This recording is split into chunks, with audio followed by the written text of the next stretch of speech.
Have you shared it to, I sent the email to Justin, the link to Justin, yeah. And it's load. It looks like it's loaded. So we should live now. It's technically 1 minute to go, so that's good. Hey, Chad. Chad's here. He's even earlier than we are. Dude, happy. Hope you have a long weekend. That's one thing that you must go. 3-day weekend. Yeah, dude. Man, you should come up. Let's come up. We got 3 days. We can get in so much trouble. We can get in so much trouble in 3 days. Hmm. All right, Justin's will be joining us. I just sent him the link. So hey Kevin, oh man. what a treat. What a treat last episode was to having you on. Holy, woo, that is, you know, when you talk about and deal with and research and know what's going on, it's a heavy it's just a heavy load, right? It's super heavy. Uh, well, not just because I'm fat, I'm super fat, but my head feels heavier than ever before.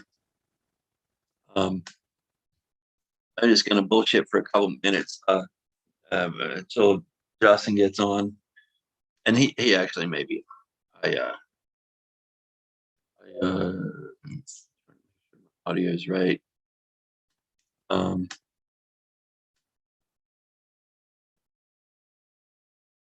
should be joining us in a second because we were just chatting, so I know he's and all that goodness. And you know what? How lucky am I to? Because I can't do this all alone. I can't just sit here by myself and put my thumb on my butt and say, "Hey, yeah, this really sucks." Um, so having like Justin as a co-host helps carry me. He knows so much. He's really up on what's going on, and he asks good questions when we have guests on, and that's what's cool about I like doing stuff with Justin that's even if it's just us, it's totally cool because we can just rap, we can just talk shit, and and then talk about what's going on, and then obviously if you have a good guest like anyone of so many of you that have been on the channel, or like obviously Guy and Pauline have been on a couple times, and Kevin's been on a couple times. Then you really get the it just gets heavier, right? It's way heavy. Um, and sorry to dip out. I got to check and see if because Justin should be here, but I'll just go ahead and revert back to the chat and say hey to everybody that's here. So yeah, it's a couple minutes in. Let's just kick it off. Justin will be here any second. Welcome everyone to another episode. Collapsing with Casey. We're still alive. The planet is still producing oxygen. Of course, miraculously, how I have no fucking idea, because the fucking plankton, the phytoplankton that produce like what 80% of our oxygen is fucking dying, and the trees and the forests are burning up. Like I was talking about McPherson, Collapsing with Casey, Drunk, Stoned, and Scared. All of what we talk about basically is based off of peer-reviewed science papers and information that Guy McPherson has pointed out from the peer-reviewed information. And so things look pretty bleak, right? We're all on that same channel. Justin, did I hear you? Are you here? Hear me? Yeah, dude. What's up, man? How's it going, dude? Good to see you. I was learning songs for you. That's a beautiful It guitar. probably doesn't come through.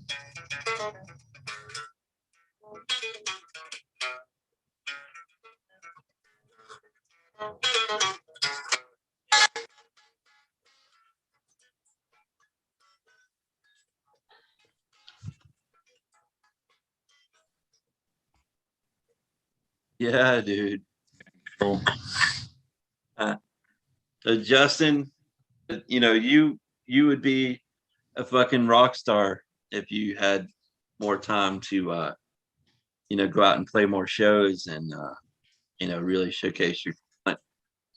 Unfortunately, we don't have that kind of time, right? Well, yeah, you I too. thought I was gonna be I thought I was gonna be a big time race announcer and it was gonna be awesome. I was gonna do, whether I did television or just the live stuff on scene, I was really happy to do it. And I loved, being a part of all that. And it was exciting, Oh my God, it's so still. but it's all bullshit. And the only way you can like really get the big jobs, get hired, all that kind of stuff is you have to just be a fucking robotic moron. And just basically you're talking commercial the whole time you're commentating. Even a sports event, you have to be basically a commercial. Everything you say, that's horse shit. Makes sense if you think about it. Yeah, it's all about money. No, it doesn't. What's going on with you, Joey? Man, I've teared up quite a bit today. We got that email from Kevin, our friend Kevin Hester earlier. Just, I won't say go into any details or anything like that, but he just said some really nice stuff. Our guest from last week, he just like threw us some love, man. And Yeah, I really appreciate Kevin for taking the time out of his schedule to, have this conversation with us. And he's personally apologized to me, on behalf of his generation multiple times, and I have tremendous amount of respect for that. And yeah, and it's not his worth. fault. I forgive him. Yeah. I'm glad you said that because that was kind of what I wanted to say, but you said it, and it. Yeah, he always talks so highly of you and your girlfriend Desiree, your partner, because he knows that how fucked you guys are. You guys are still young. You don't feel like shit yet. You haven't gotten old, and and to get tired of the bullshit and how fucking wrong and fucked up and corrupt everything is. You haven't had a chance to get old and bitter and get off my property and shit like that, And Off of my lawn. but I have a lawn. I mean, yeah, nobody fought. I bet nobody fought harder than Kevin Hester to stop this and wake people up and overthrow government, power.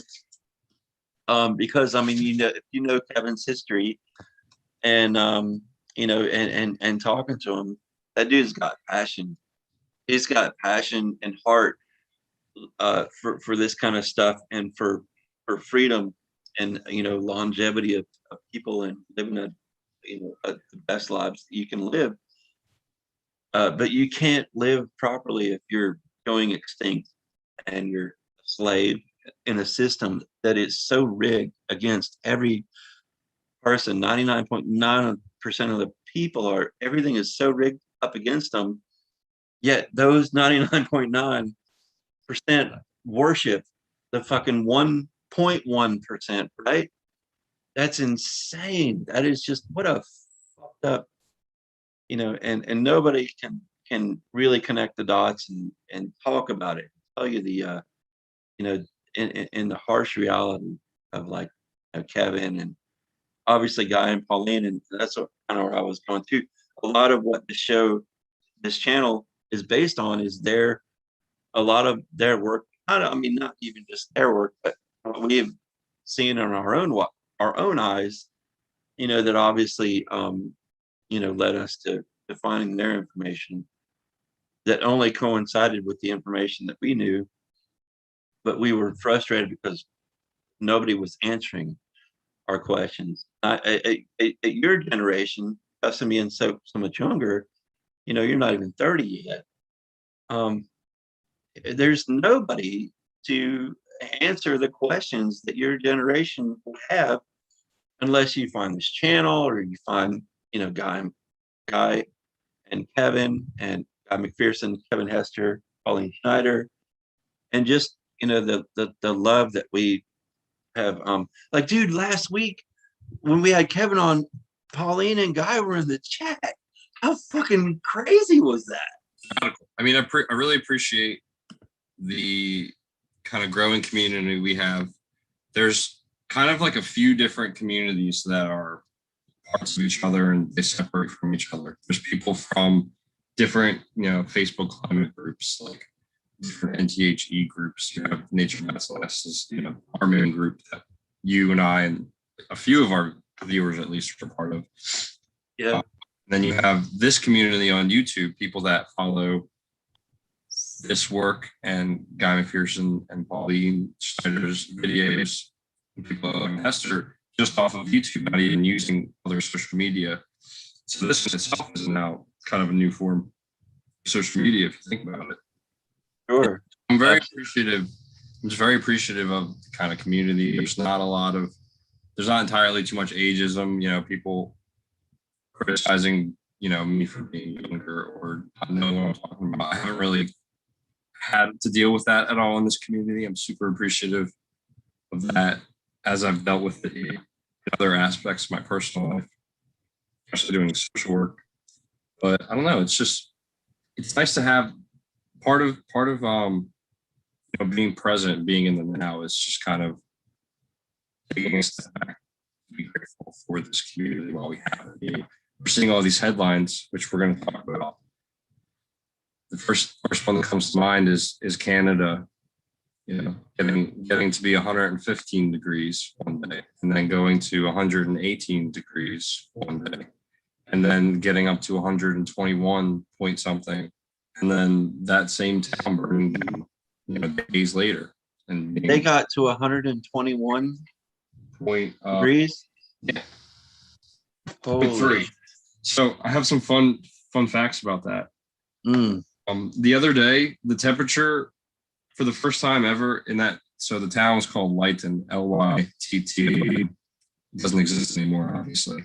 But the temperature there was the same as Death Valley on one of those days. So there's never been a time where the temperature in Canada and America were the exact same maximum ever so far. Right. And that's part of the planet going equilibrium, right? Mm-hmm. So other more fun facts about that event. There are only 3 states in the United States who have recorded hotter temperatures than 121.3.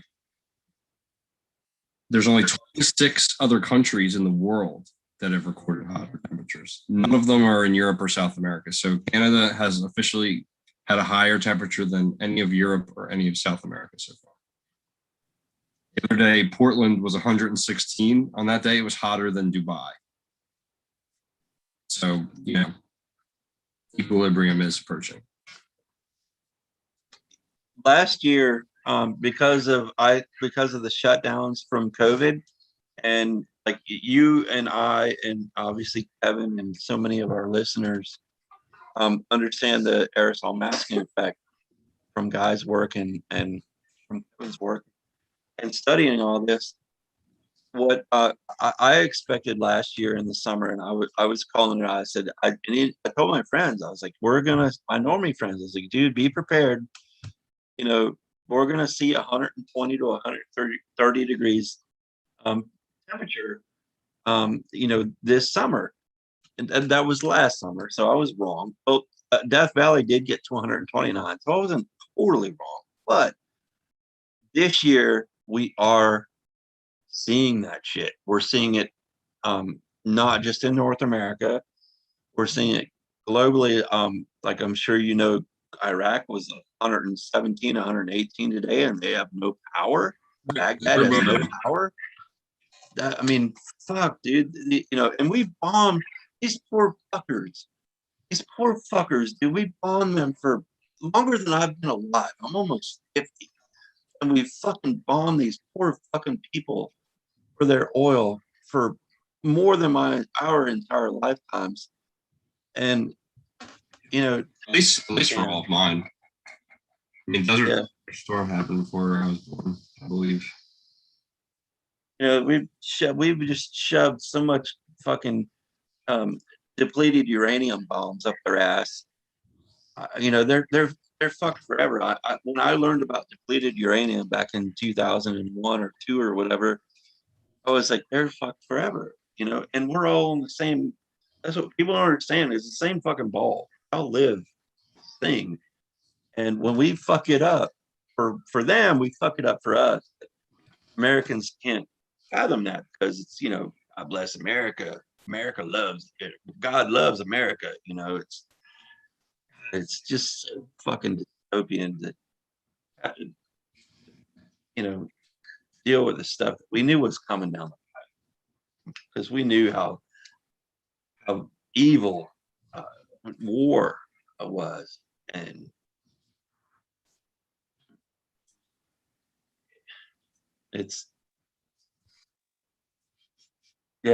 I've been in a lot of tears today, and I'm pretty open. I'm pretty good with like an acceptance mode and all that. But Kevin reaching out to us, that hit, man. That was really, really beautiful. And I had another friend, reach out, and she just lost a mother, and really nice to just have she just ordered her kit, her exit kit, but couldn't tell her partner because he's just not there, and and then you lose. She's lost her mother. She's going to do her mother's funeral while she's gone. Her kit is arriving, and she's like trying to negotiate with her husband, like her partner, like, hey, this is, let's don't throw it away. This is important. I mean, that's just another aspect. I mean, the process of grief affects everybody, even denialists. So when you're in a process of grief about the world, it kind of intensifies the personal grief you experience when we lose loved ones, even when we lose pets. I mean, not our episode with Kevin, our episode 2 weeks ago with Hattie. I mean, maybe 12 or 14 hours after that episode was when my cat died from her cancer. And it was just an immense, very powerful grieving process that I'm still dealing with to this day. It's obviously gotten easier as the days went on, but it's just, when you have a personal loss in the time of grieving every bird and tree and living plant dying off in the same geological time scale, it kind of like hits you a little bit harder. It's tough to deal with, Yeah, it's really fucked up because if we can maintain electricity, we can go into air conditioning area. The animals are fucked, dude. Right. They are. I mean, these places like all these areas on the West Coast and other places throughout the world that have been hitting above and beyond these wet bulb temperatures. Maybe people can get inside and get out of it a little bit, but the animals and the wildlife and the crops and our food and the fish and the ecosystems that we are supposed to rely on are getting fucking murdered. That's another article that I had just found recently was people were coming home and whether they were outside or not, or inside with no air conditioning, and finding their pets dead from heat. Yeah. Regularly. Yeah. And that's the thing too. If it's 85 or 90 is a hot temperature normally for you, and your air conditioner that you may use, a few times a year, maybe July and August. Mhm. And it just barely kind of keeps up, keeps things a little cooler. Well, when it's, 90 or 100 degrees and it can maintain, you know, 80 or 90 in the home to get by, but when it's 120, that it can't keep up. And it's just, and then it doesn't even, we're seeing areas too in these heat waves that don't even really cool off enough at night to give you, because at night you need that rejuvenation. You need to be able to cool down, and your body can kind of rejuvenate for the heat of the next day. Mhm. And we're losing that too, right? Yeah. It's difficult to see. And I mean, just at a glance, looking at the notes, the amount of we're seeing a lot of extremes at the same time. Places are getting, colder while other places are extremely hot. Places are getting incredibly dry. I've seen so many articles about how different animals in California, in Southwest Arizona, and New Mexico, not only are they dealing with wildfires, but they're dealing with an intense drought that is causing them to go more into residential areas. Bears, rattlesnakes. California's seen a huge increase in rattlesnake, sightings and calls because of the drought. And it's interesting to see how animals are already kind of reacting to their habitat on right now, right before our eyes. And we're talking about more loss of habitat being soon. And there's how long has the mouse plague in New South Wales, Australia lasted? If you've heard about that, where there's such big floods that so many mice are coming into people's houses, and now at the same time they're now locked down because of COVID again. So people are in their houses with mice everywhere. Some people are really going through it right now in the world. I mean, I can add a little bit to the whole snake mouse situation, because reptile guy, people, especially in America, I don't know how it is so much in Australia, but I would think it's pretty similar. People love to kill snakes. They just love to kill animals they don't understand. And so most people see a snake as a threat to their well-being, so they kill it. So that just allows rodents to grow exponentially, to overpopulate exponentially. yeah, And on top of that, as things get hotter, snakes can go longer without water. They can go longer without food. Um, they can hide under just a minimal amount of shade to get out of the heat enough to not cook, because they're cold blooded. So the problems that with that is, yeah, maybe rattlesnakes are not necessarily thriving, but they're more on the move because they're in search of water. They've lasted longer, but eventually they've got to come out and drink, find some water, find something to drink, and food.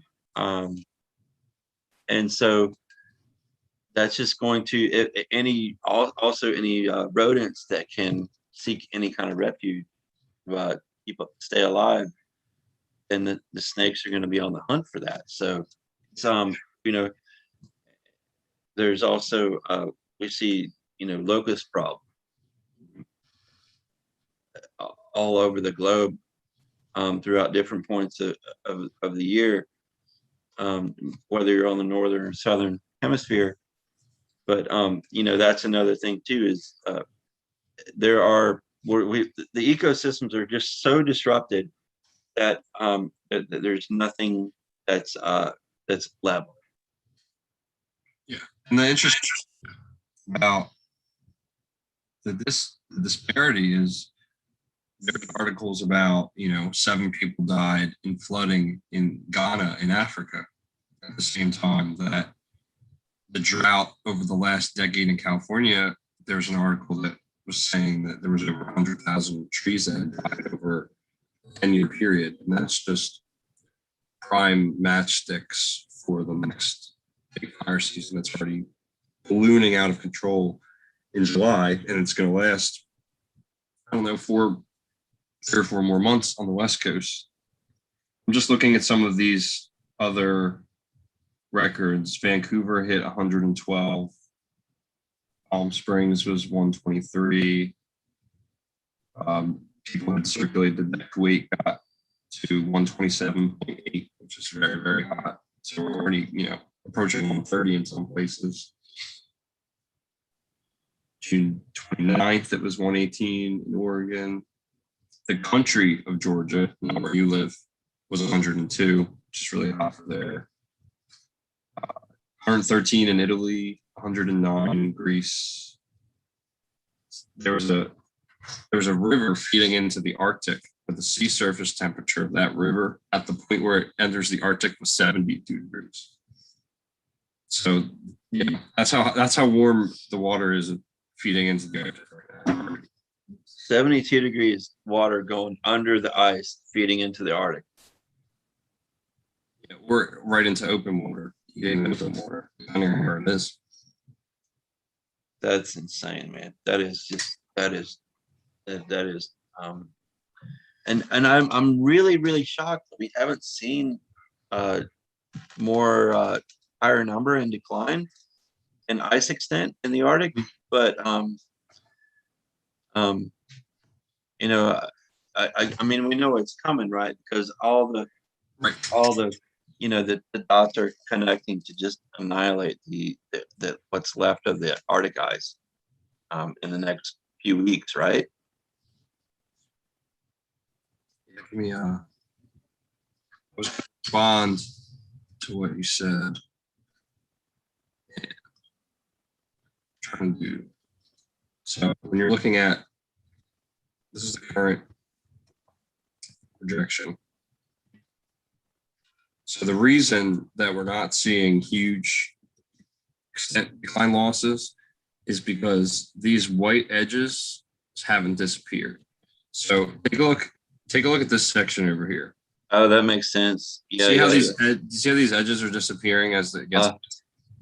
So still technically classified as extent, even though you and I know it's still albedo technically to some extent.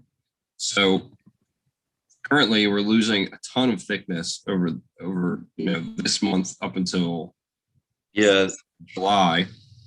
That's what's hard to watch. I mean, that's like, it's like watching your heart beat fucking simmer down and stop beating, right? What I've been pointing out to people is that this chasm right here is thinning to the point where this ice will break off in an island and then, melt faster. I think that's going to happen over here. It's already happening with this chunk of ice, this chunk. And then the ice, the thickest and oldest ice is centered on the top of Greenland and the Canadian archipelago.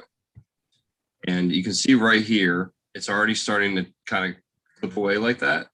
And that's going to allow warmer water, to more quickly melt that. I have this bad habit of not checking Polar View for a while, and then we do these things.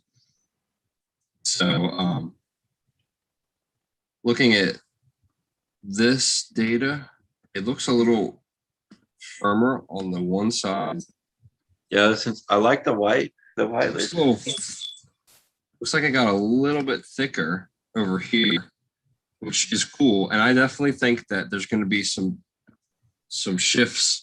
The way we're seeing huge temperature extremes in heat and then some cold pockets, that we might see a crescent shape of melt in the Arctic around this area that's still freezing and cold, like some really weird weather phenomenon, which, still could lead to an ice-free Arctic of under 1 million square kilometers with that happening.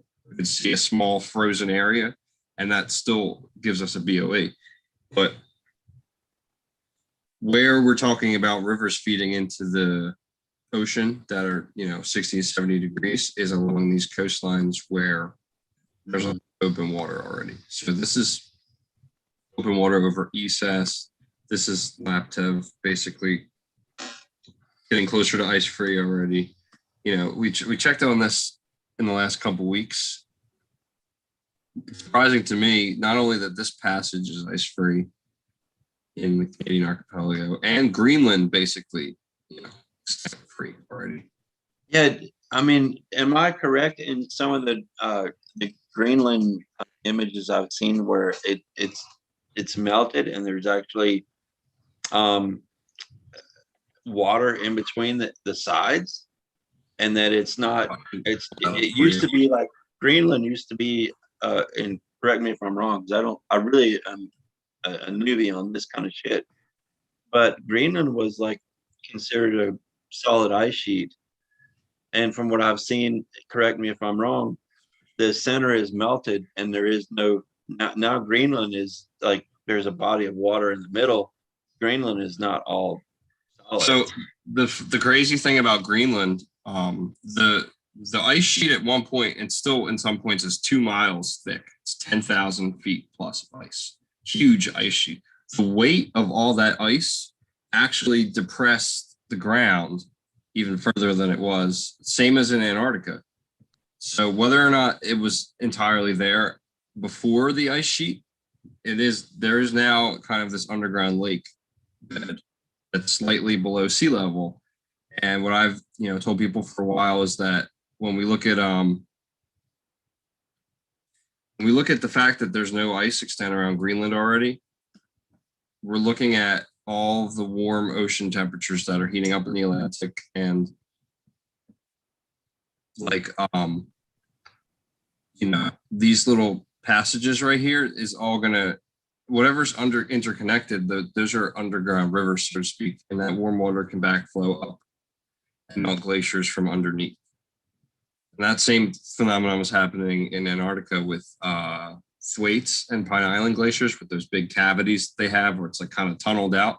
The weight of that ice is just going to crash down eventually at some point. And I don't really know how much sea level rise we're going to see in our existence. But for people that, if there are there any people that live there, because if they do, for sure they would experience that, right? Say that one more time. Do people live there in Greenland? Yeah, a very small population. Okay, because I'm just thinking, like when that 50,000, 60,000 people all over the whole thing. There's only very few habitable places. That's right. Yeah.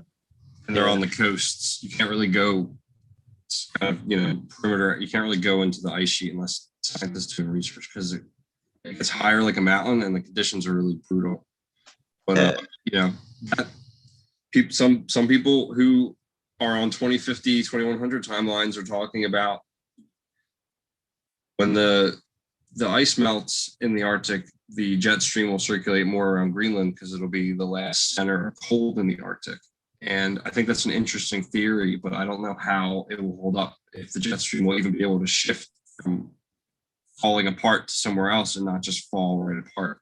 Like it's already falling apart. I think the day we have a blue ocean event, or 2 or 3 days, that could start, the process where the jet stream falls apart. Like there's so many unknowns. Yeah. About that, aspect of things. They're really interesting, but at the same time, we're not going to ever know anything. I mean, everything. Sorry. Oh yeah, yeah. I mean, can you imagine being like still here in a bunker and peeking your head out and being able to go and somehow have satellite data, or be able to like fly a drone or something, or get in a plane and go look, and you fly over the oceans, they're all fucking dried out. Like you see the seabed, you see ships that have sunk, and the entire existence of Homo sapiens on the planet. Like, can you find Atlantis? That is, that blows my mind. And if I was a psychopath, a narcissist, you're not. That would be like, we're a narcissist. That would be. I would want to try to survive in that bunker just to be able to fly my plane or drone and look at, look at everything like, Mm. even flying over like highway overpasses, interchanges, and see all of that because we know, right, we know that the storms that are coming are going to lift boulders and carry boulders, They already are. away. Yeah. uh, and and engine blocks. The engine blocks that is just a big, thousands of pounds of steel will be ground to dust right back into sand, basically. Our buildings, our bridges, everything that we think is just so robust.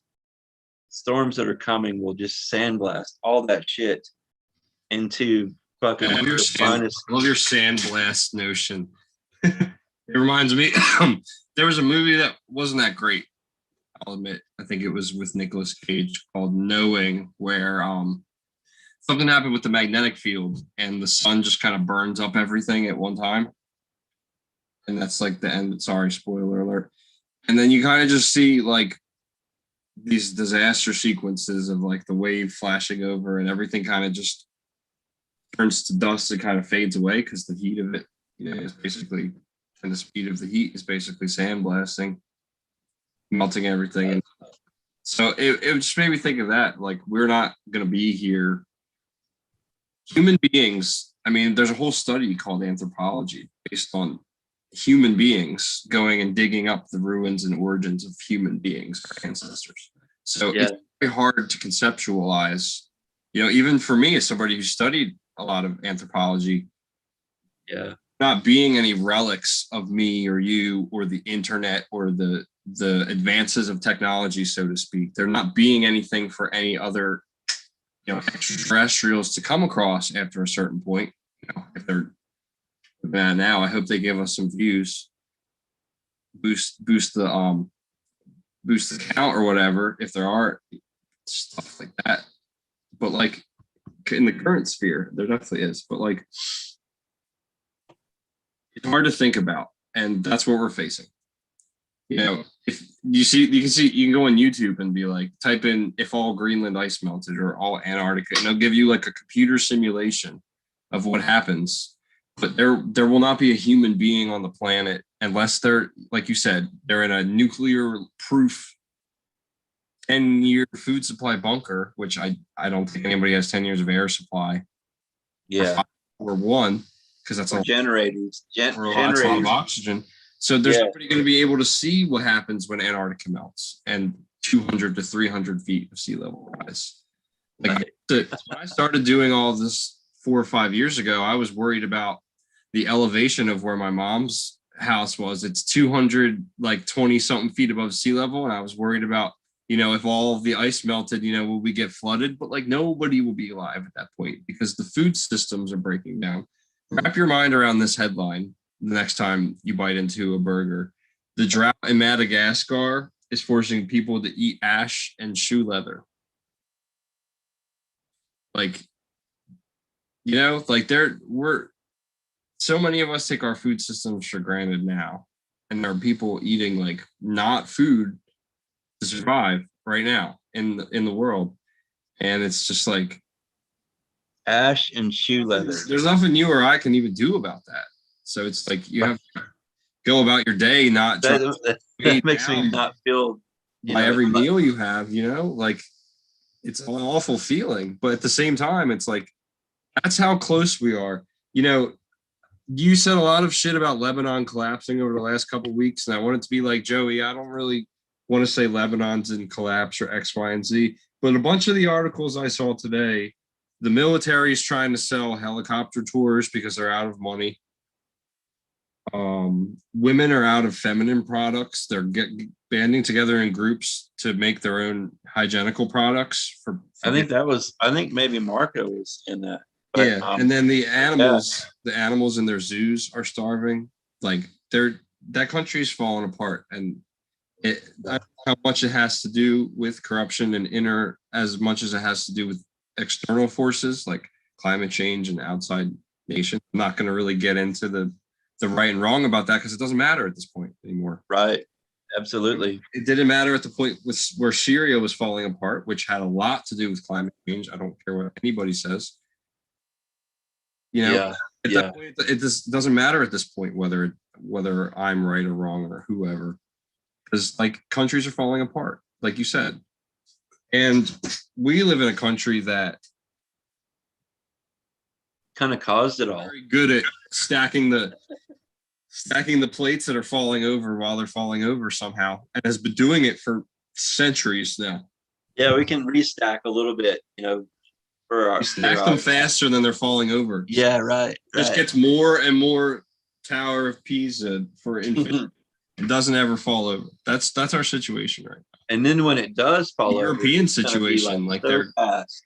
conglomerate banking system, that's the same thing going on there. Like the heat wave in on the west, these heat waves in the Middle East, they're all punching at major crop systems right now.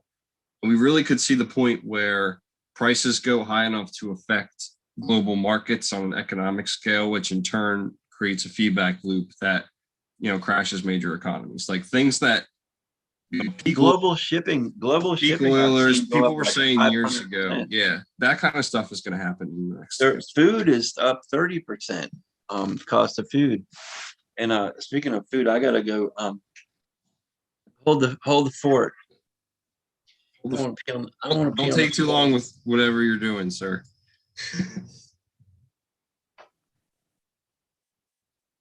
Well, we're on the process. So there's most of the things I went over in the economic front, except for the water crisis in Brazil, which at the same. So the Amazon is a large system. It's parts of it are going through major drought. There was a huge flood there a few weeks ago because the ground was so dried up, and when it really did rain, it couldn't retain water and flooded. And then that drought subsided, and now there's major risks of wildfire. So Amazon is burning up again, and I don't really know if that's going to end up being in the news because of everything else that's going on, with the economy, with COVID still affecting things, with supply chain shortages, all of that stuff. There's a number of debt crises like Turkey. China has a huge debt crisis. Like Joey mentioned earlier, that I saw people posting that they woke up in Iraq in sweat. They were out of. I saw somebody screenshot a tweet from somebody in Iraq that didn't have power, woke up sweating, and it's just like, the grid of a major country. And Kevin Hester was posting about how long it takes to reset a major grid like that once there's a failure. So there's 6 states right now are facing gas shortages leading up to one of the biggest travel holidays, and everybody's going to want to go out because now they're free again in America. But I'm going to be in my basement listening to a war zone because I'll probably hear whatever Philadelphia fireworks have on the river that they film every year. I'll probably hear all of that living across. That'll be fun. I saw an article that 1 in 5 young people aren't working or going to college right now. I mean, I still have a very minimal income, but I know what that feels like. Yeah, I really wish that you and so many other people had that had family that could help their children, because they came from a better time. Instead of blaming you, blaming even my generation, for what do you got to do something? You still got to do something with your life. You got to go to you went to school, and now you have a debt that no good job would ever pay back. But people that are in denial, that's a huge thing that we're all up against, right? Is I even experienced that. I even experienced that with halfwayers. There are people that watch things, and I try not to pass any judgment as much as I end up doing, subconsciously. but there are people that I'd like to be further along, but are getting some of the ideas that are still pushing me to be my best person in the form of a career, in the form of a salary, which I understand, which I can respect that line and mindset because I spent the first 20 plus years of my life that way. And I understand it. I took marketing classes, I had, my grandfather had a business degree, all that stuff. Like, I understood how the world worked and the facet that everything was messed up and people would just get manipulated their whole lives. Like, I understood that game. I was going to play it and I was going to win. And then I didn't win like everybody else doesn't. And I started looking at things. Sorry, there's already fireworks going off. I don't know if you can hear them. I did, yeah. Nice. But, There's a loud driver. Everyone around here loves to, it used to be back in the day, you couldn't put loud pipes on a Harley even. Well, now you can put loud as fuck on your Harley and your car can even go louder. And everybody wants to go be that guy. Let's go to work at 5 o'clock.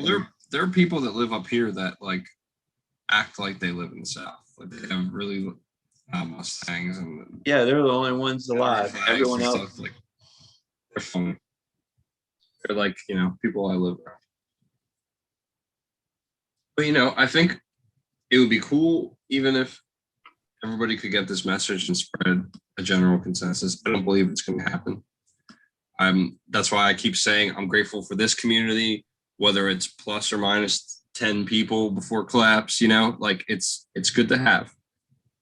Meet a lot of, we've had conversations with people from different continents and countries that we never would have had. There are people in the chat on different continents.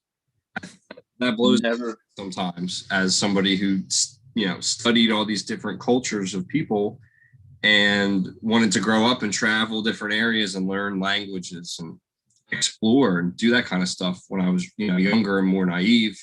Now I realize it's unaffordable and way more dangerous to do a lot of that stuff now. But you kind of get a little bit of that talking to people in the chat, making friends. I've made friends in Europe, in the Pacific, just from doing this kind of stuff. And that is incredible. It is. Oh yeah. Like, Marco and like, think about Marco and I was talking about Kevin and Mark Turek and people like that. We've kind of got to know without ever actually meeting.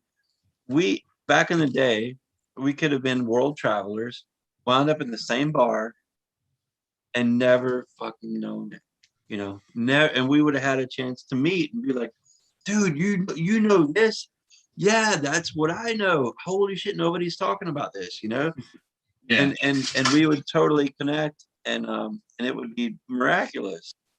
But actually kind of happened to me because I grew up in Philadelphia and one of the members in our group, Audrey, lives in that area. So before I knew her, she's actually from, an area I spent time in the first 12 years of my life. And I never met her. We could have been at the same place at any time. You know what I mean? Like it's that exact paradox. It's cool stuff though. I mean, I'm nervous about so let's use Lighton as an example. Unfortunately, they get hot, they break the record, and then they go up by 10 degrees Fahrenheit over a week.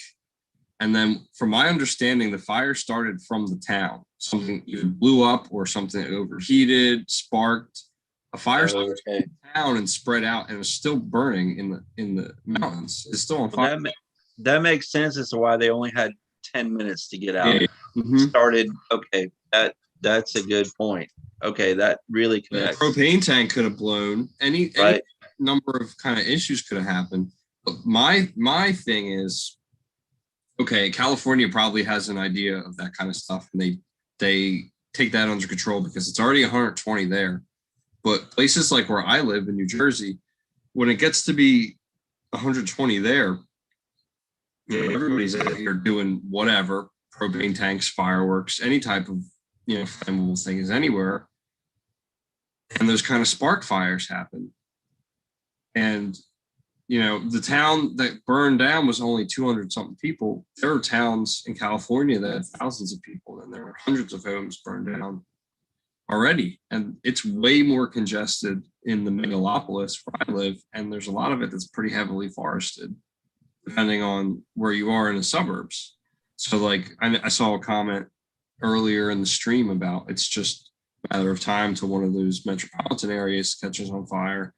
And that's what I was thinking. Like if rows of houses caught, a major city, we've seen it approaching major cities, but with infrastructure is stretched too thin.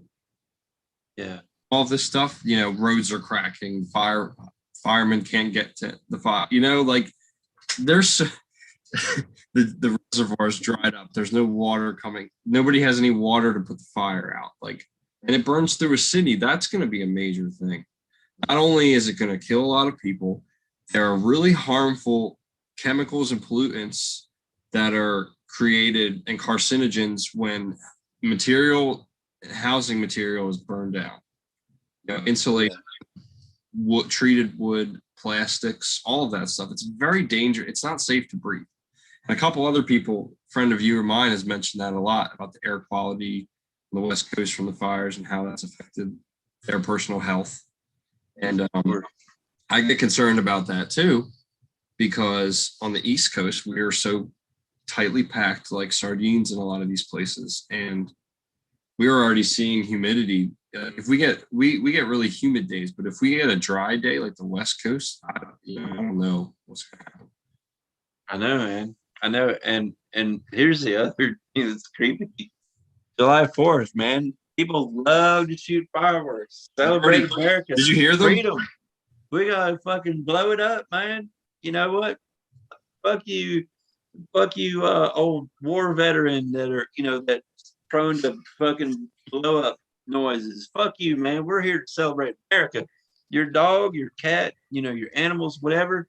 Fuck them, man. They just gonna have to live with our, we're celebrating America. We gotta blow shit up.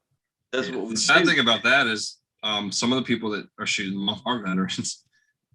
Like a dude I roomed with a couple years ago was shooting fireworks off, and I'm like, didn't you have PTSD from something? And you were like, oh yeah, but it's 4th of July. That's what he told me. I was like, all right, I'm not judging you, but do that. Do that when he's asleep. And when he's asleep, blow up a no, that same guy got too drunk and like talked me into by continuously peer pressuring me to like hold one of those giant fireworks as it shot off.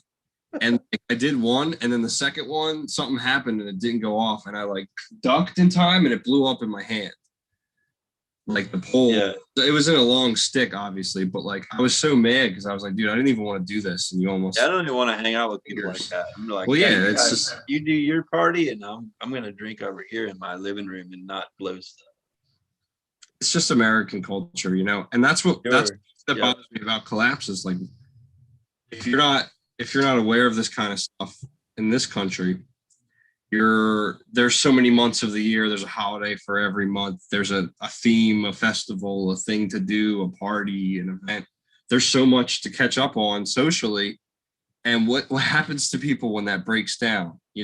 What happens when you can't sit home with your TV dinner and watch your favorite shows? Like, the people that are used to that are going to go batshit crazy.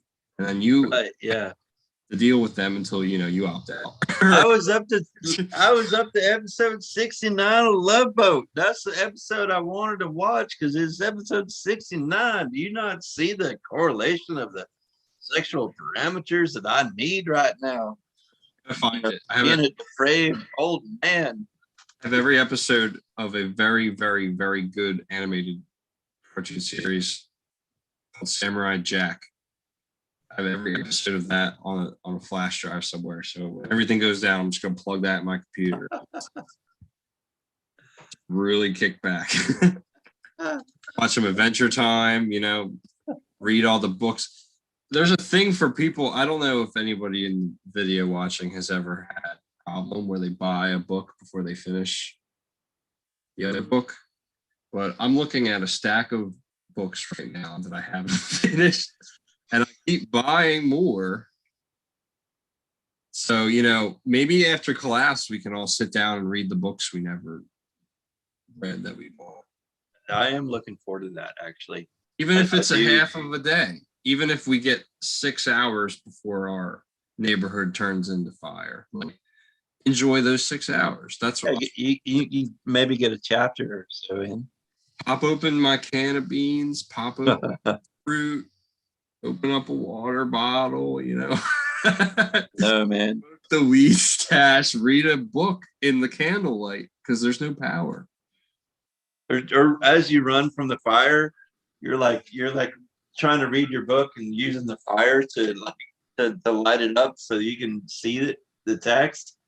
And go, okay, it's too hot now. All right, I'll move 5 feet and then I can read the next paragraph. Fuck, man, what a fucking dystopian. What a, what a fucking dystopian fucking future we have to look forward to, like starting next week or next month or whatever. Yeah. Fuck. And that's what people don't understand is it's now. It's fucking happening, people. It's not like off in the future, oh, by such and such, this will be uninhabitable. No, we're seeing that town had 10 minutes to realize, well, they were already not habitable. It already wasn't a habitable town because close to 120 is not habitable by humans or any life. It's, oh God, and that God, I hope all I can hope for is that people that have intelligence and know what's going on, and even though they probably might be kind of isolated because nobody else is going to get it, right? You've got to take care of yourself. If you get it and you know what's going on, take care of yourself. And that's why I'm a huge fan of a proper exit plan. If there's pizza to be delivered, it's not time, but still, right, well, that, and if you're dealing with stuff, reach out. If anybody in the community feels like they're struggling with the information or they don't, or nobody will because understand it. somebody will think you're crazy. Your family calls you out and like, well, you need to go see a psychiatrist. No, you need to go see a realist and wake the fuck up because it's over. Oh, it's interesting thing. So sad. Thanks for reminding me. Like Marco was talking about, there's a lot of economic cracks predictions for the summer. And I see a lot coming month to month that don't come to fruition. And my opinion on that is we've been kind of dodging the knockout punch for so long, and I can't really pinpoint when we are going to. But something interesting for me personally, when you discuss collapse on just an economic front, and I find it's really easy to attract people to the issue if you can convince them of economic collapse on not even a climate change front, because then once they understand economic collapse, you can really pitch them the ideas behind climate change. And this is just for anyone that bothers to invest their time in either a family member or a coworker. And, you don't have to choose to do any of these prompts. It's just an idea. Yeah. So we're talking about supply chain shortages that have been started since last year, but kind of snowballed into this situation that we're currently faced with. And an interesting thing for me is so much of different economies have faltered because of the lack of tourism last year from COVID. But the industry has relatively survived and bounced back, or is generating revenue again. For me, what is really interesting is what will these supply chain shortages do to the Christmas season when so many big store retail so much economic transition is made from poor people buying gifts to the rich. Like, what is going to happen if supply chain shortages aren't, there to supply those gifts, there could be people that just save money for Christmas or give people money, and then whole institutions built up on Christmas fail. And then you have the government putting more money into businesses instead of the people, like they bail out everything else over the last 2 decades. It's just going to be more bailouts. Yeah. It's going to leave more infrastructure crumbling. It's going to leave more holes in different family plans and social programs that are already Swiss cheese, in my opinion. As a worker. It's like, you remember when you Yeah. when you got a little older, you're like, socks, really? Okay, I've come to that, like, socks for Christmas. No, no, we are headed to, if we have a Christmas. Justin, Well, I went from I really went out of my way here. I really, saved up, and I invested in the shipping, and hopefully the shipping brings it to you. But I really wanted to give you guys something nice, you like a last meal or something like that. So, here's like a can of beans, or a couple of or a case of beans, yeah. like how, like that's literally where we're at. If we if we live to see Christmas, I think it's gonna be like, oh, we had Pretty an extra awesome. Tesla battery for your solar panels. So hey, we're gonna even like regifts. Obviously, we've been in such collapse for years that regifting has been, it's like so common now. But like, but seriously, think about like, oh my God, you know, Uncle Daddy sent me a can of beans. That's fucking cool. We'll use that shit. Usually if Christmas a can of beans, you're like, get the fuck out of here, you asshole. Yeah. Well, I mean, even if we have more, a year, more time, a couple years, or we don't, there's still this kind of timeline that's wrapping up. Like, I'm really looking forward to the SMBL radio show coming up in a couple of days, and Oh, dude, that's really like to talk. That's hard to. It's on Tuesday. I definitely Yeah. talk to Guy, Pauline, and Kevin about that on an episode in the future, because that's really where this community that we're talking about now is sparked from. It's kind of one and the same. Right. Oh yeah. All of our stuff that we talk about is, from knowing Guy, Pauline, Kevin, and knowing that, their work and their research is what we were all following all along before we met them, only to find that finally someone's answering our questions, because no fucking body else is answering our God. These are simple. These are very simple questions. Very simple questions. And fucking nobody, no scientist, no other scientist, no other journalist, nobody is answering these fucking questions for me, for you, for any generation, for anyone who is asking. And if they are answering them, they're reticent about the information. They're telling a certain bit of it.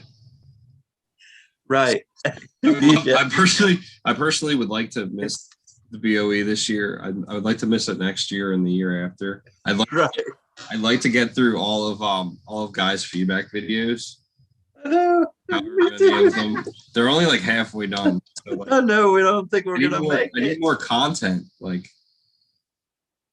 no, they need to be faster, because I don't think we're gonna make it through all of these 60 videos. Can't put pressure on. Yeah. Everybody's so busy. I can't even. No, we're so YouTube stuff. Like, I can't even do that between trying to make money and talk about this stuff. It's like, you just gotta do what you can, and that's the hardest thing for me. Having super ADHD is like not committing to a bunch of stuff. I have to just accept that it'll never get finished. And right. That's what I'm doing. Like, oh yeah, it's like so for my music and all that stuff. Like, I might get some songs done or a band thing, but like, I think we're at the point where we're creating, the art now, and the music now, whatever you want to call it. Yeah, being able to. I think the most important thing is to be able to kind of kind of you know compress the everything that's going, you know, because that's what's funny about people that think that we can figure our way out. You know, they'll go on one, they'll pick one little aspect of our extinction, and they'll be like, you know, oh well, we can do this. No, we can't. But even if we could, that's a, even if your idea was brilliant, you're going to save the world. You know, great you. What about all the other shit? You know, and that's what I love about Kevin's title of about the Arctic ice melting, the cascading consequences. He puts a lot of other details, and it's not just the ice melt. You got the methane, you know, and all of his, both his and Guy's work. You've got economical collapse and how that's connected to, you know, healthy, a dying planet cannot create another. We need 7 planets. Oh, sorry.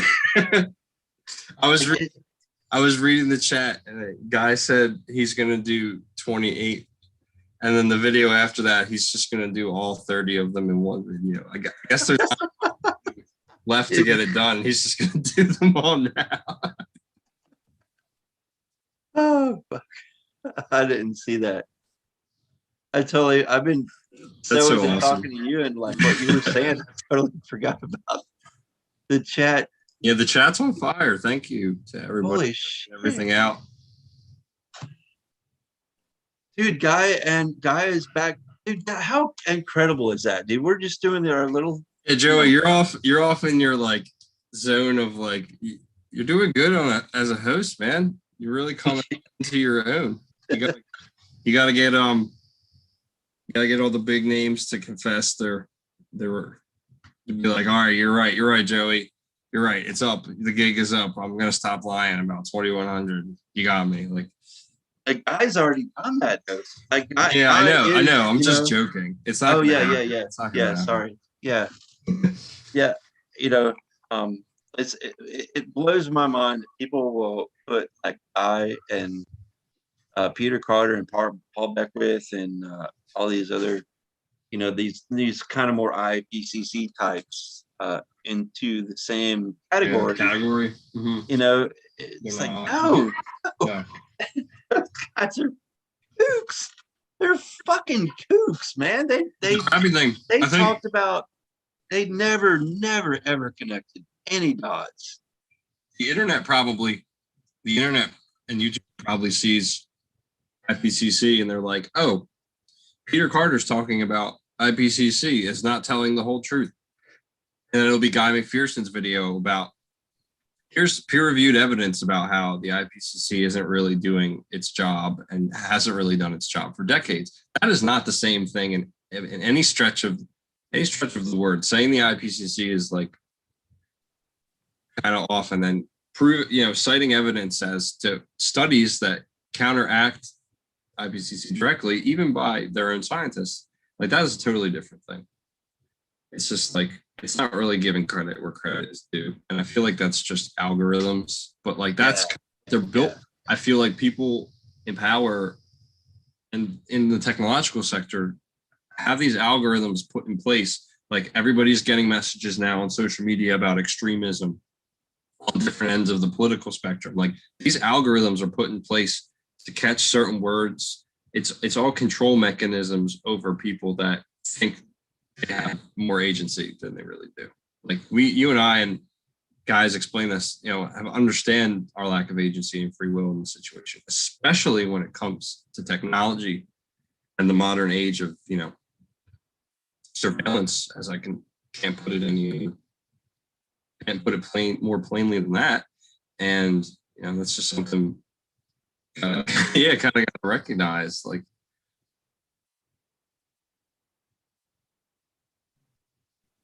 Did you check the chat out at all? I did. I just scanned through it real quick because I don't want to. I try to want to keep our chat going because it's so good, and I'm totally fucked. I don't know what to say.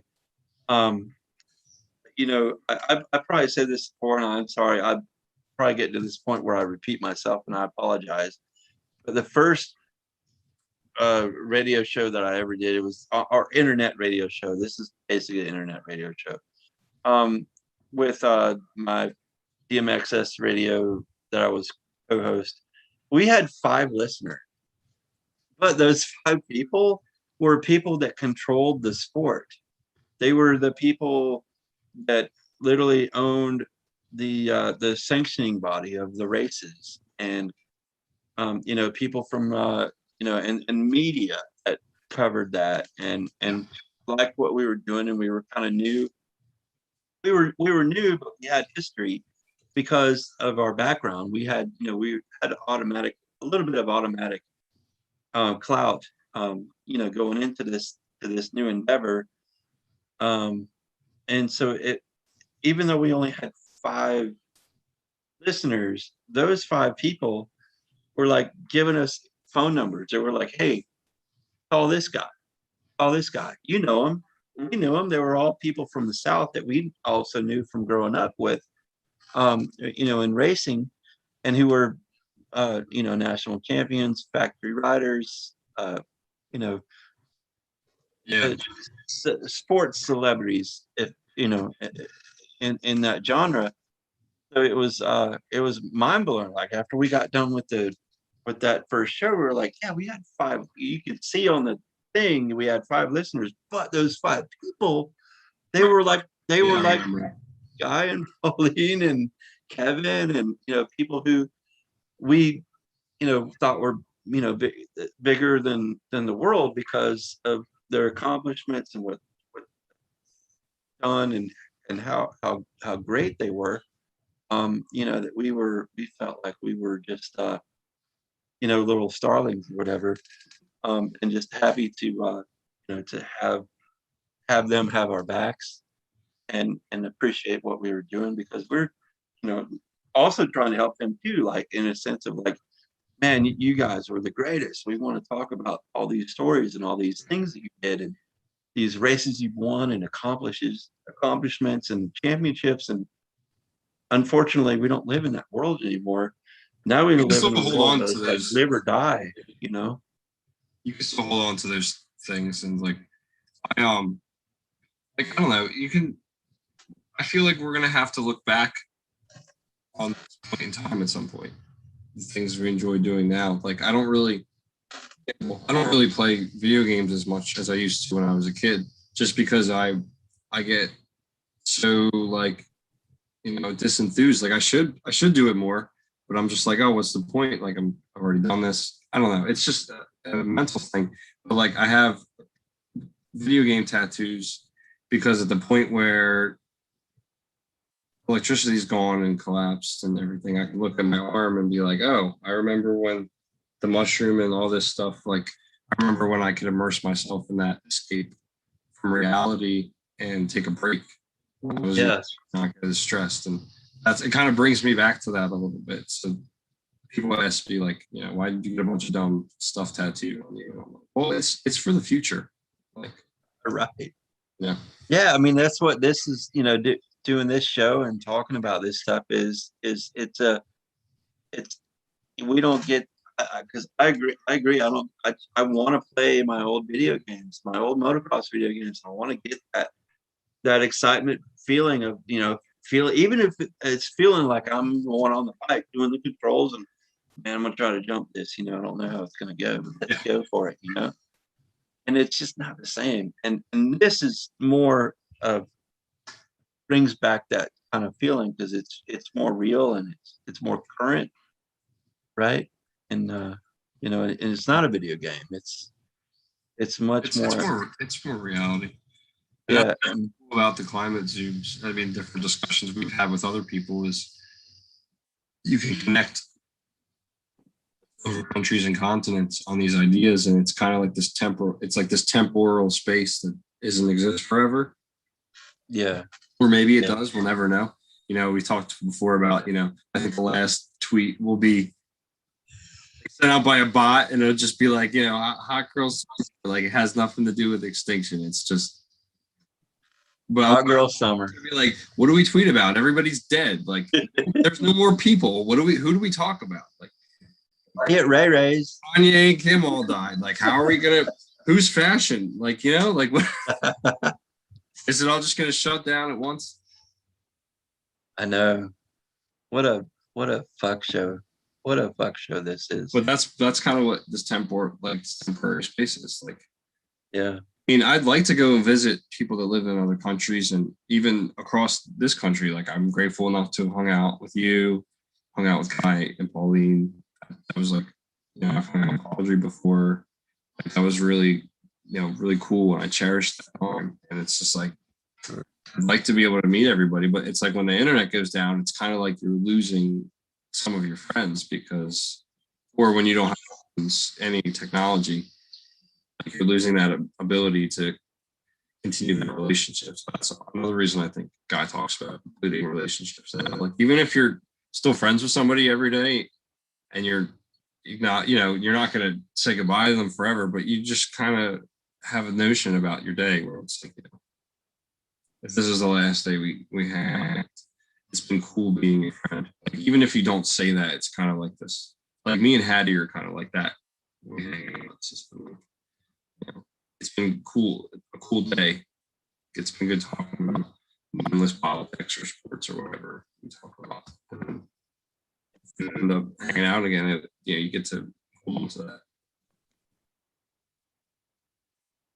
Yeah, you're absolutely right. There's, we're lucky. You've got Hattie and Desiree and anyone else that you have that you can talk about this kind of stuff. I'm super lucky. I'm probably lucky to have each other. Yeah. And at the same time, we all have family, we all have friends, we all have, jobs are going throughout our day of dealing with people who are in total denial and are racist and pro-war and just super narcissistic society that we are surrounded by. And it's really fucking difficult, right? So that's the beauty. That's just the beauty of what Guy and Pauline have created, and we're I hope that we're kind of taking that in a more like funny, jokey, I don't know, just try to have a good time, try to have a drink, try to have a puff, but also let's talk about and get off our chest, right? So I think that's important too. So it's a what a fucking ride. Like I wish Bill Hicks was alive right now. I would love to hear what he had to say about all this shit, because no fucking doubt, Bill Hicks would be he would be so far into to Guy's work, and not just Bill, but he would have been so much more into I think Bill just missed out on Michael Rupert, but having Bill and Michael, can you imagine a interview with Bill Hicks and Michael Rupert and Guy McPherson? Fuck, dude. If I had life savings, I would empty that out to see that, to make that happen, whatever. Just those kind of people, those kind of people that have that kind of mindset, the foresight and the understanding of what's really going on is beautiful. It's important.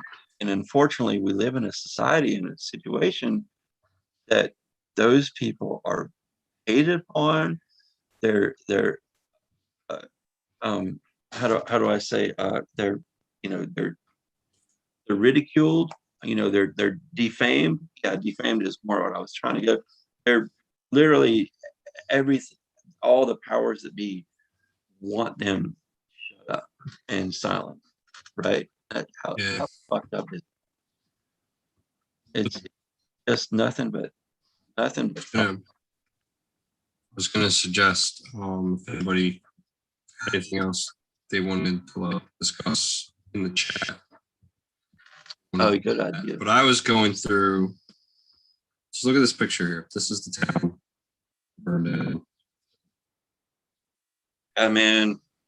You know, and like I was Google mapping. It actually looks better than I expected because I see a few buildings. There's like a standing couple structures, but it's like if you and- actually through it, like this is where like this building might have stood, for example. Like, you know, this whole main street, this whole, you know, village center, all these shops, there's a bank here. That picture, you can see this is kind of stuff I used to do a lot when I was younger. Pinpoint where tornadoes hit because from street view. So I'm kind of like a natural at it now. But from this image, you see that? That's cool. That's a good talent to have, actually. I don't know if you realize. Well, I took some mapping classes with my sociology degree, so I have a really solid background in navigation for land and roads and stuff. But this chimney right here really stuck out to me because it always gives me chills when a chimney is standing up after a fire, because it's like that is the footprint of what was there. Right. Yeah, that's a good point. This 87-year-old hotel that burned down. I only found that from looking at it from the one angle. But if you go down like these streets, you can actually look at a lot of these houses. Like most of them are all gone. Like all these houses on the right and left. Most of a good percentage of everything you can see here, all of these, like there were like motels that were older. I don't know if that church is still standing. Like it looked like a really cool place, and it, like you said, 10 minutes it was gone. Like Yeah. the history. Yeah. Of it.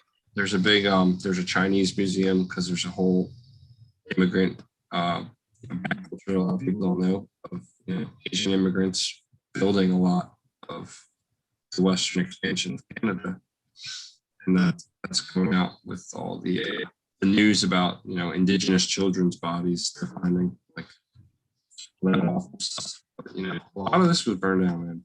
That's another whole aspect Just of sad. fucking humanity that's just so fucking disgusting. God damn, that Tammy was showing me that. I didn't even Tammy showed me. She was the one that pointed that out to me. I was just the fuck is that? It's awful. That's fucking awful. And yeah, that's what we do though, right? We just fucking just kill, pile up, kill, pile it up, kill. It's like that's how we grow, right? Fuck show.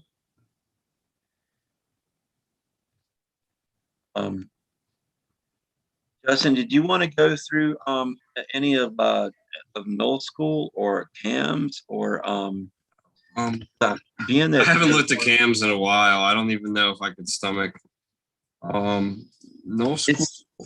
I looked, and You I'm not mentioned really there's a- affluent. I'm not as affluent as you and Harry and so many of you are on those sites. But just me playing around, I fucking cried the other day when I look at Cam's methane. I was just like, oh, you know. Well, we took a look at polar view already. We looked at the bathymetry of Greenland, which is something I'm always really interested in, and Navy data. So the only other thing that I would check out really quick before we head off for the evening is this is the path of the new hurricane that just started that's going to rapidly intensify. It's looking to clip. I followed it in old school and I'll check it again. It's looking to clip Jamaica. I think it's going to hit Havana pretty close to dead on, and then maybe hook up through Florida, rain on you a little bit. And then, How powerful? I imagine. away from now. Well, it's not going to get to you till Wednesday, and it's like Friday. So Yeah. that's that right now. From old school. Also, the earliest. I don't know if it's the earliest hurricane, but it's the earliest 5th named storm so far. Oh yeah, yeah. Yeah. Wrong a little bit here. This we're gonna set so many records. we're gonna feel like champions. We're gonna be winning. We're gonna be winning. So it kind of hooks around Jamaica, it looks like. Yeah. I expected North America to see 120 to 130 degree temperatures last summer. And I'm glad I was off by a year, no different than no different than we thought we would lose the Arctic years ago. And luckily, I mean, it's lost now, obviously, but we're lucky that we got more years, right? It looks like it's gonna intensify, and it looks like it's hooking towards Panhandle. Yeah, that's right around Tallahassee, Panama City Beach. Mm-hmm. Yeah, I know a really bad one hit Panama City. I actually went to Tallahassee after I visited you because my one of my friends moved down there, and I visited Shell Point, which is like one of my favorite beaches in the world in Florida. I always get nervous. I mean, it luckily usually misses the coast, but I always get nervous that a hurricane's going to destroy Shell Point. So I went back there one last time last year. Man, the methane numbers, the CO2 numbers, I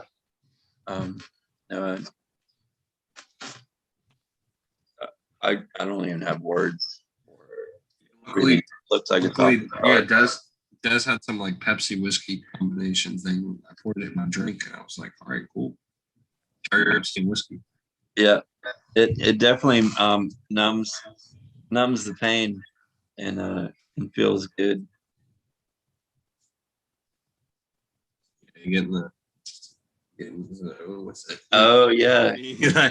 But it's Friday night. Get into the wobblies, man. Get wobbly. Get with your partner and just just love. Gotta go find some stuff to do. Is there anything you wanted to wrap with, Joey? I didn't, man. Thank you, Justin. You bring the knowledge and and help me talk about what little I know and get shit off my chest. And it helps, man. It really helps. And yeah, man, you're welcome. Everybody that is is in the is watching. Shout out to the chat. Shout out to my boy Hattie for joining us a couple weeks ago. I think that was really brave of him. He's kind of approached this subject very, very quickly. Like I'm hitting him over the head with a book. How fast he's learned about this stuff. Appreciate him for that. If he watches any of these, appreciate Kevin, Hester. Yeah, our last week's guest, man. What a treat! What a fucking treat! Appreciate him and Guy McPherson for doing Nature Bass last show and putting up with a bunch of guests that didn't really go all the way and just puffing it out. Yes. And the last show is we can talk about, I hope we can talk about that with, I appreciate Pauline Schneider as well for that. I hope we can talk with the three of them, in the summer after that show about the show and everything. I think that'd be really cool. Yeah, hopefully that's my goal for the show, or if not next week, in the very near future. I really do want to have back another roundtable with Guy and Pauline and Kevin. About the old Nature Bass last episodes, congratulate them on 7 years of the most important radio show. Right? I mean, there's nothing more important than what humanity and the planet is dealing with. Ending. Yes. Going all the way, going all the way. And that's one thing that I think will be a fun thing to talk about too is, obviously a lot of scientists won't go all the way. Most of them won't go all the way. So a lot of their guests, right? And that's what I love about having especially Guy and Kevin and even Pauline just together, because then you don't have to go into more science needs to be done, more research needs to be done. Like, what the fuck is that? We're in 2021. There's all the research is done. It's fucking over. You don't have to do. That's why I think it's kind of awesome that Guy's climate change and summary update ends in 2016 because yeah, when you read that, there's really nothing left to fucking talk about. There's nothing open. Most of it. Yeah. Where do you go from that? You I mean, know? yeah, you know, I think it's good that we have like a good 90-minute chunk of time to set aside during the end of the week and just kind of, you know, unwind and unpack the baggage of all the headlines that have been plaguing the inner reaches of our minds. And I thought about, you know, when we usually leave with like a quote, and I don't think I'm always going to have a good quote. So I figured in the back of my head, if I heard a good joke or something, I could end on that. I saw this social media thing of these two guys telling jokes to each other and trying to get them to laugh. So I figured I could end it on one of those. So, okay, here it goes. Ready? What did one hat say to the other hat? I don't know. You stay here. I'll go on ahead. Oh, goddamn.